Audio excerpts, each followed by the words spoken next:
আজকে আমি শুধু দুইটা কথা বলার জন্য আসছি। একটা হচ্ছে আমি আমাদের ছাত্র যারা সমন্বয়ক আছে, নাহিদ, আসিফ, তারপরে আপনার হাসনাত, সার্জিস, বাকের, আজকে ওদের সহ অন্যরা মানে মূলত আলোচনা করেছে তো 4 জন।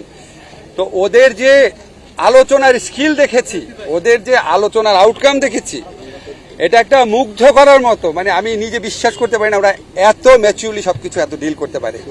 আমরা খুবই লাকি, আমরা শুধুমাত্র মানে অভ্যুত্থানের নেতা পাই নাই, ইনশাআল্লাহ আমার মনে হয় রাষ্ট্র গঠনের নেতা আমরা পেয়ে গেছি ওদের মধ্যে। আমাদের সেনাবাহিনী, আমাদের নৌবাহিনী, আমাদের বিমান বাহিনী, ওনারা অত্যন্ত আন্তরিকতার সাথে আলোচনা করেছেন এবং আমাদের কাছে ওদের সম্পর্কে এত প্রশংসা করেছেন।